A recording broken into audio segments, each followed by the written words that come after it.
పెద్దలు మన ప్రియతమ ముఖ్యమంత్రి వర్యులు రాష్ట్రాన్ని అన్ని రంగాలలో ఆర్థికంగా ఇబ్బందులున్నా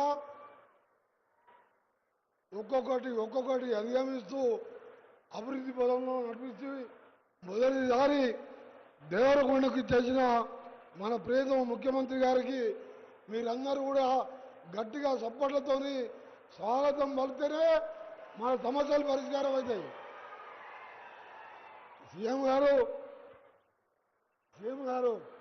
మీరు ఎక్కువ మాట్లాడకూడలేదు. ఆయన మా సమస్యలు ఎట్లున్నాయంటే దేవరకొండ గుట్టల్లాగా పేరుకుపోయినాయి. అన్ని సమస్యలు ఉన్నాయి. మా బాలునాయక్ గారు 7 రోజులు లేదు. అప్పుడు నేను మంత్రిగా ఉన్నప్పుడు రోషయ్య గారి దగ్గర తీసుకెళ్ళి 180 కోట్ల రోడ్లు వేపించుకున్నాం. ఈ ప్రాంతానికి సంబంధించిన ఎస్ఎల్పిసి సొరంగాన్ని సాధించుకున్నాం.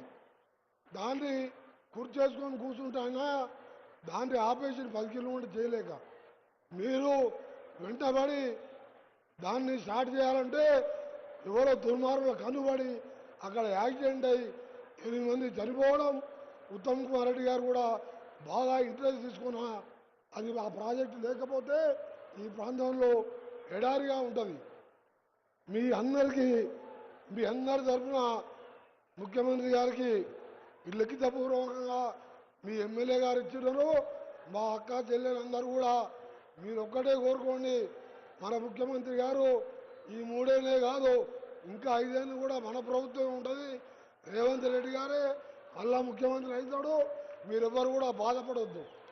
చివరిగా ఒకటే చెప్తాను ముఖ్యమంత్రి గారికి, మీ కొడంగల్కు ముఖ్యమంత్రి గారు మీ కొడంగల్కి ఎన్నితారో మా దేవరకొండని కూడా 2వ కొడంగల్గా చూసుకోవాలని మీకు చేతులెత్తి నమస్కరిస్తున్నాను. ఎందుకంటే ప్రత్యక్షంగా సమస్యలు చూసాం. హాస్పిటల్ లేవు, కాలేజీలు లేవు, రోడ్లు లేవు. ఏదో మీ ఆశీర్వాదంతో మన హ్యాండ్లో ఆర్ఎండ్బి శాఖ ద్వారా 254 కోట్లు శాంక్షన్ చేయడం జరిగింది. రాష్ట్రం మొత్తం 11,000 కోట్లతోని రోడ్లకు టెండర్లు కూడా పిలవడం జరిగింది. మీ అందరికీ కూడా ఒకటే హామీస్తున్నా, ముఖ్యమంత్రి గారితో నా విజ్ఞప్తి, రాష్ట్రంలో అత్యంత వెనుకబడ్డ ఎక్కడంటే అది అచ్చంపేట ముఖ్యమంత్రి గారి కాన్స్టిట్యున్సీ, పక్కకున్న దేవరకొండ. ఈ రెండింటిని చూస్తే ఎంతో బాధ అనిపిస్తుంది. హాస్పిటల్ పోవాలంటే 300 కిలోమీటర్లు పోవాలి. ఇక్కడున్న చందంపేట అలాగే 2 మండలాల్లో కనీస సౌకర్యాలు లేకుంటే ప్రతి ఫౌండేషన్ సహకారంతో మన ఎమ్మెల్యే గారితో చెప్తే కొన్ని చేయడం జరిగింది. అందుకని మొట్టమొదటి డిమాండ్ 200 బెడ్లకు అప్గ్రేడ్ చేస్తూ ఈరోజు ప్రకటించాలని చేతులారా మిమ్మల్ని విజ్ఞప్తి చేస్తూ, ఇవాళ హాస్పిటల్ పోవాలంటే 300 కిలోమీటర్లు పోవాలి. అందుకనే మీకోసం ఎంతో ఉత్సాహంగా ఎదురు చూస్తున్న మా అక్క చెల్లెళ్ళు సగం మంది ఇవాళ మా సమస్యలు పరిష్కారం అవుతాయని ఆశతో ఉన్నారు.